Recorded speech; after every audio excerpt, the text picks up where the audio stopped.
Welcome. In this session, we are going to cover what is known as the banker's special relationship with the customer. What we are going to cover in this, we are going to cover the operational aspect of bank accounts, the mandates which are given by the customers, the power of attorney which are given by the customers, the banker's general lien and his right to set off. We will also discuss about the Garnishee Order, the attachment orders issued by the income tax authorities, few relevant and important points relating to Consumer Protection Act and also the Banking Ombudsman Scheme. Mandate. What is a mandate? It is a letter addressed by a customer to his banker informing that certain powers have been delegated by him to a particular person to operate his account. The letter of mandate is not required to be stamped and is valid so long as the account is in credit. Once it is in debit, then the mandate is not operational. The customer also can give a power of attorney, which is a legal document which requires strict interpretations. It's an authority given by a customer to the named person that he on his behalf can operate the account. It will be registered with the bank, and the mandate as well as the power of attorney stands terminated on death, insanity or insolvency of the giver. So this is an important point which we must bear in mind while allowing the operations in the account based on either the mandate or the power of attorney. The power of attorney is required to be stamped, and it's a legal document which must be scrutinized by the banker. It must be specific and it may be accepted both in deposits as well as advanced accounts. What is the general lien of the banker? Now, it's always said that it's an implied pledge. Section 171 of the Indian Contract Act confirms general lien upon bankers, as the bankers may, in the absence of a contract to the contrary, retain as security for general balance of the account any goods billed to them. The character of a pledge enables the banker to sell them on default. So it's a very good thing for the banker's point of view that if there is a default by the customer in one account, whereas he has got a credit balance in another account, he can retain the goods which have come into his possession and sell them for recovery of the debt. The right of sale extends to all properties and securities belonging to a customer in the hands of the banker, except title deeds of immovable property, which obviously can be sold as stated under the Deficiencies Act 2002. The banker's general lien is regarded as something more than an ordinary lien. It's an implied pledge which I already mentioned to you.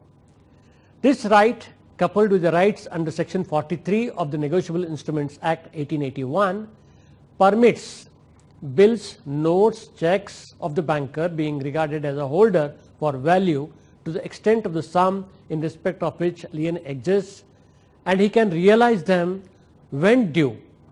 The character of pledge enables the banker to sell them on default. The right of sale, which I have already mentioned for immovable properties, is as per the Deficiencies Act. The banker's right of set off is he can set off if the customer has got two accounts, one which is overdrawn and the other is in credit. He can combine both and recover the balance. Let us also try to know what is meant by Garnishee Order.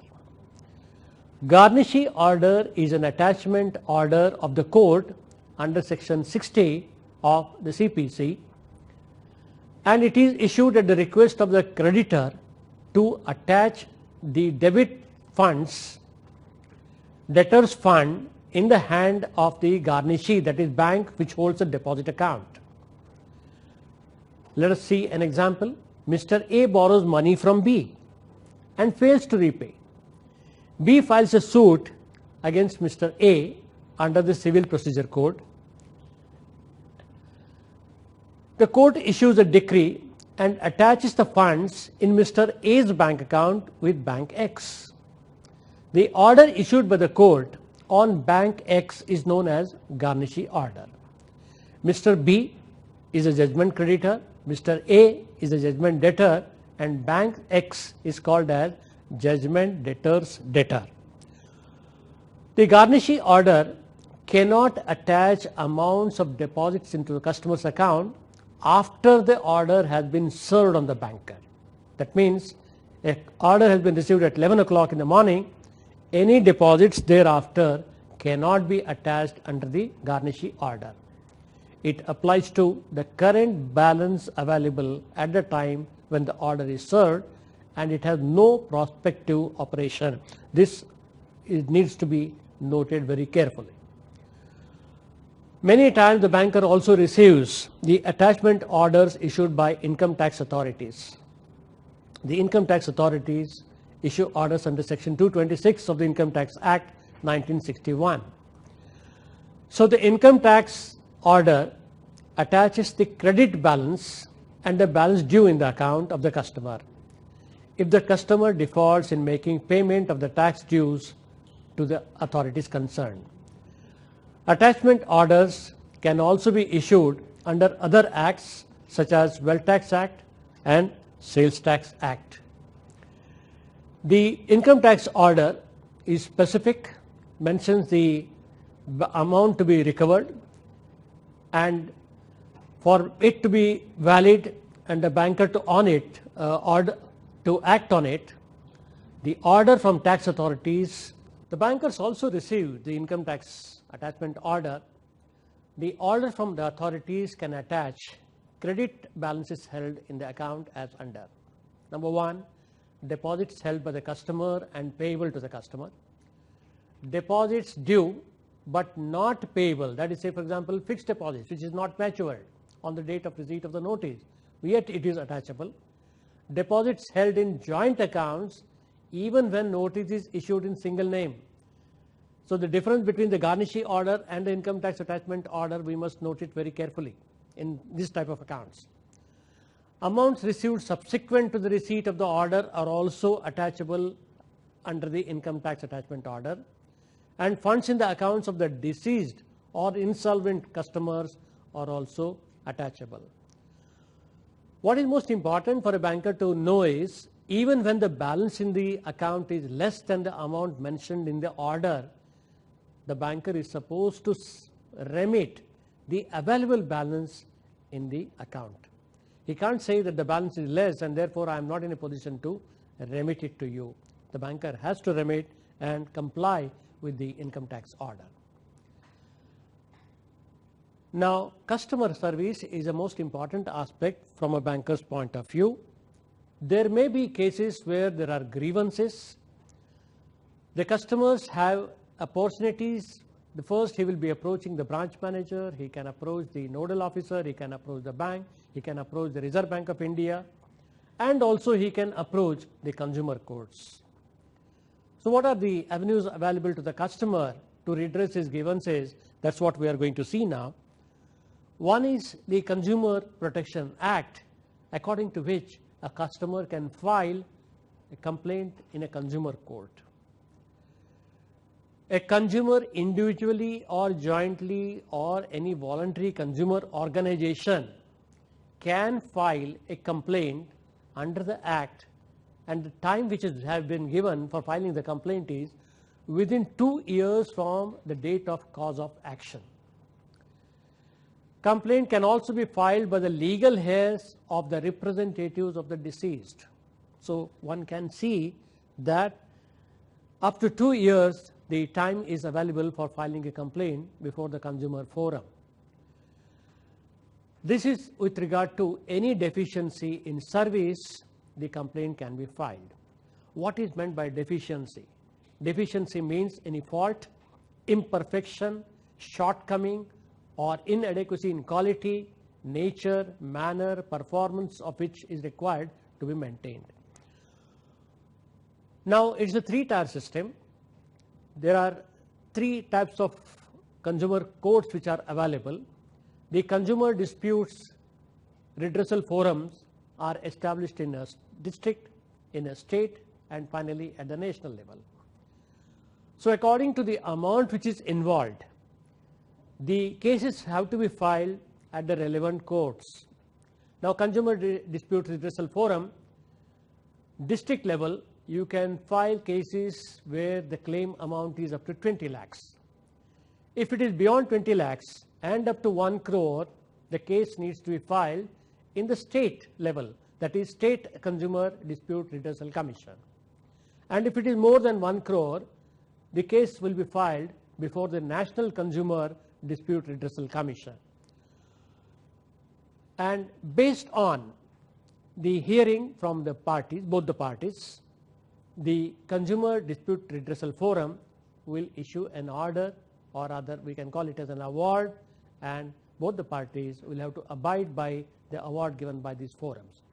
Of course, there is a forum for appeal that also can be done, but then the procedure has to be followed. One more level where a customer can file his complaint is under the Banking Ombudsman scheme.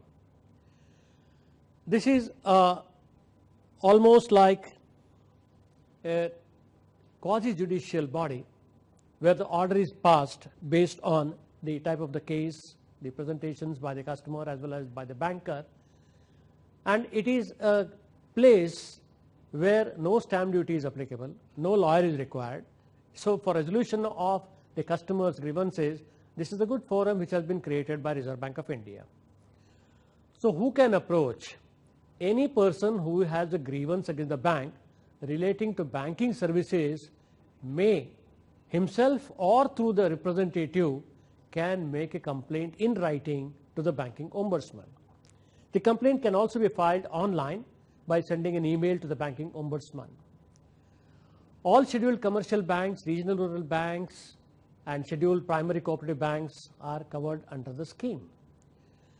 Before taking up the matter with the Banking Ombudsman, a customer is supposed to approach the bank first, put his complaint in writing. If he does not get a reply within 30 days, or if he gets a reply but he is not satisfied with the reply given by the bank, he can approach the Banking Ombudsman. The Banking Ombudsman, after hearing both the parties, that is what is mentioned in the complaint, a copy of the complaint is forwarded to the bank asking for comments, what they have to say on the complaint made by the customer, will come to a conclusion what is the proper course of action. So he will give an award.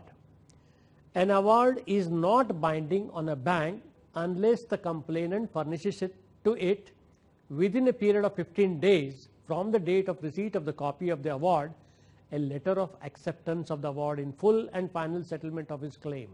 So the customer has to give in writing that the award given by the Banking Ombudsman is acceptable to me, and the compensation or whatever the relief which has been mentioned in the award can be given by the bank only when bank gets a letter of acceptance from the customer.